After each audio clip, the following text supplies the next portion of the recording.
High hello welcome back to my channel. कशा आहात सर्वजण? मजेत आणि मस्त ना? आम्ही पण खूप छान आहोत. तर स्वागत करते तुमचं आणखी एका नवीन व्हिडिओमध्ये. चला तर मग व्हिडिओला सुरुवात करू. स्किप न करता पूर्ण बघा. आवडला तर नक्की लाईक शेअर कमेंट करा. चॅनलवर जर नवीन असाल तर सबस्क्राईब करायला विसरू नका. तर आज आहे ना, गॅस संपला होता आमचा. मग काय, चहा ठेवला आता चुलीवर. सगळ्यात अगोदर दूध वगैरे गरम करून घेतला आणि चहा पण घेतला करून, कारण आता चुलीवरच स्वयंपाक करायचा होता. आणि मस्त शिव आणि मी, आजी सगळेजण आम्ही चहा घेत आहोत.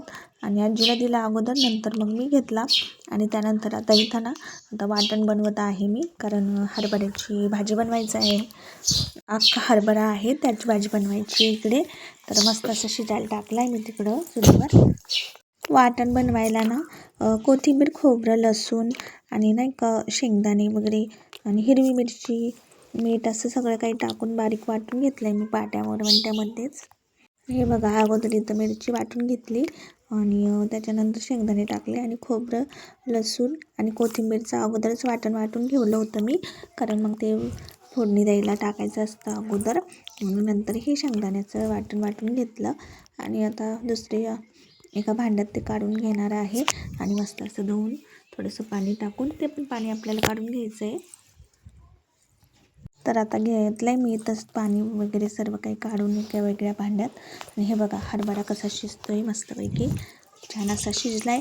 आता काढून घेते एका बाजूला भांड्यामध्ये, कारण आता भाजीला फोडणी द्यायची आहे आपल्याला. म्हणून आता कढई परत चुलीवर ठेवली आहे आणि जाळ पण लागला. आता बघू शकता तुम्ही, तेल टाकून घेतलं आहे. 2 चमचे तेल टाकून घेतलं त्याच्यामध्ये आणि थोडंसं तेल गरम होऊ द्यायचं. आणि गरम झाल्यानंतर त्यामध्ये नाही का आता जिरे आणि हळदी टाकून घेणार आहे मी. आणि त्याच्यानंतर जे आपण वाटून घेतलं होतं खोबरं आणि लसूण, कोथिंबीर याचं, ते पण आता त्याच्यामध्ये टाकून दिलं आणि थोडंसं परतून घ्यायचं हलकंसं, कारण जाळ पण कमीच लावलेला आहे मी. लगेचच मग थोडीशी मिरची पावडर, कांदा लसूण मसाला आणि मीठ या सगळ्या गोष्टी मी नाही का टाकून घेतलेल्या आहेत कढईमध्ये. आणि हे बघा, आता मिरची आणि मिरची आणि शेंगदाण्याचं वाटून ठेवलं होतं, ते पण आता याच्यामध्ये ॲड करून देणार आहे. आणि कसं असतं चुलीवर जेवढा स्वयंपाक करायचा कंटाळा येतो आणि जेवढं म्हणजे नाही का धूर वगैरे सगळं काही त्या गोष्टी आल्या, त्यामुळे ना खूप कंटाळा येतो चुलीवर स्वयंपाक करायचा. पण काय होतं, चुलीवरच्या स्वयंपाकाची टेस्ट खरंच वेगळीच असते आणि खूप छान होतो चुलीवरचा स्वयंपाक. आणि एक वेळ कंटाळा जरी नाही आला तरी लहान मुलं असतात आणि चुलीची आपल्या वेगळी काही सोय नाही आहे, इथंच मांडलेली आहे, त्यामुळं सारखं ये जा करत असतात लहान मुलं जवळ. म्हणून पण खूप रिस्की आहे इथं स्वयंपाक करणं. पण आता ऑप्शन नव्हता दुसरा, कारण सिलेंडर संपलं होतं. 2 सिलेंडर असूनसुद्धा संपलं होतं, कारण एक संपल्यानंतर दुसरी भरून आणलीच नाही टाकी बरेच दिवस झाले.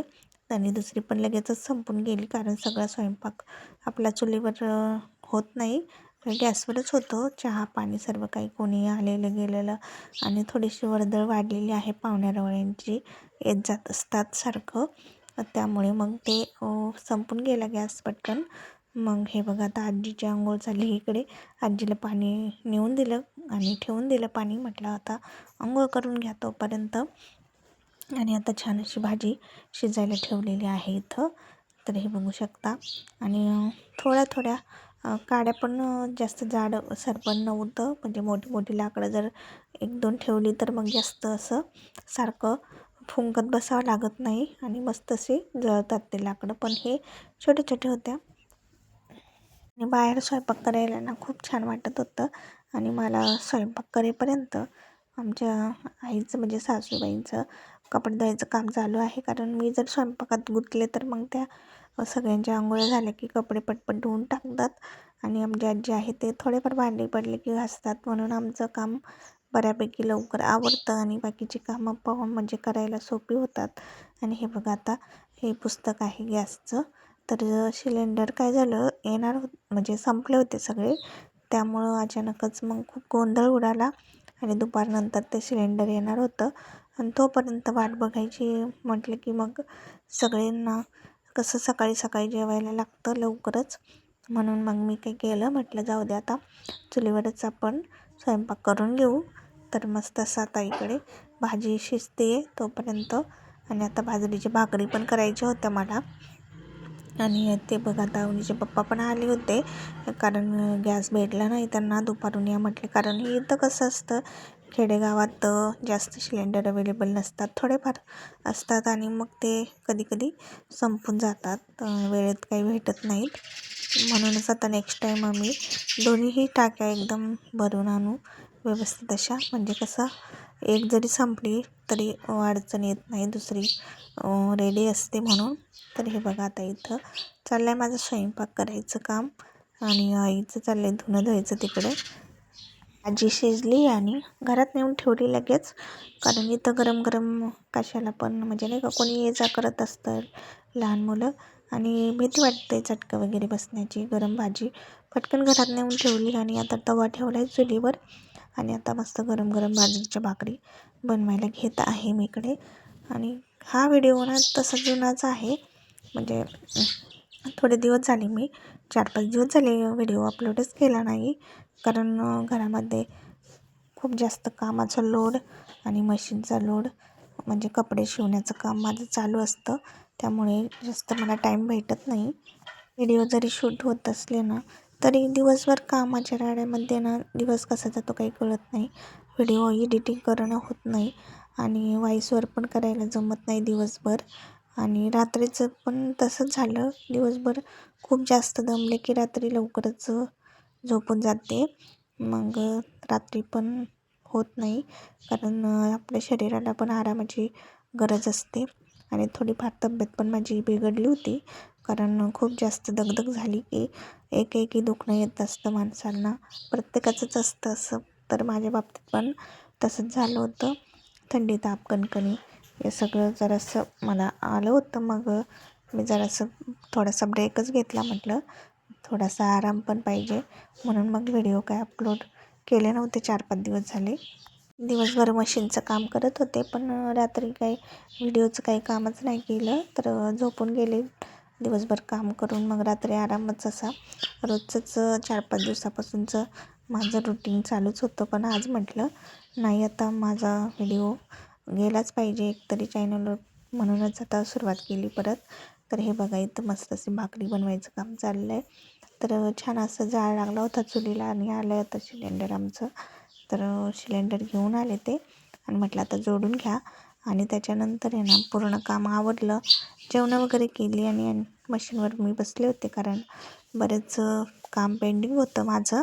बऱ्याच जणांच्या म्हणजे साड्या पिको फॉल किंवा नवीन परकर शिलाईसाठी आले होते, आणि ब्लाऊज पण.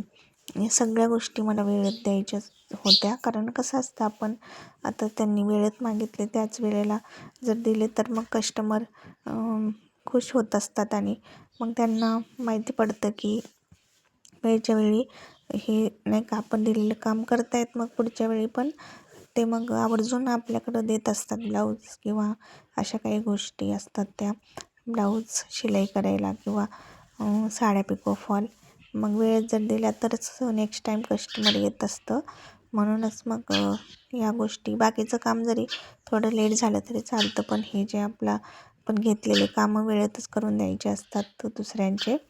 तर म्हणूनच मग मी लगेचच आता मशीनवर इथं बसलेले आहे, आणि आता चाललं आहे माझं शिलाई मारायचं पटपट.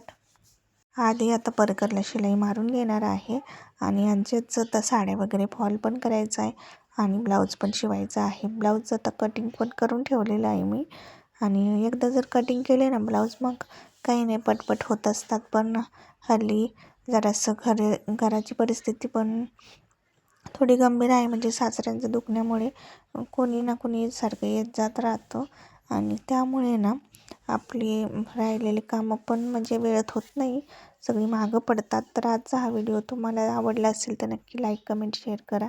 चॅनलवर जर नवीन असेल तर सबस्क्राईब करायला विसरू नका. भेटू अशाच नवीन व्हिडिओसोबत, तोपर्यंत सर्वांना बाय. श्री स्वामी समर्थ.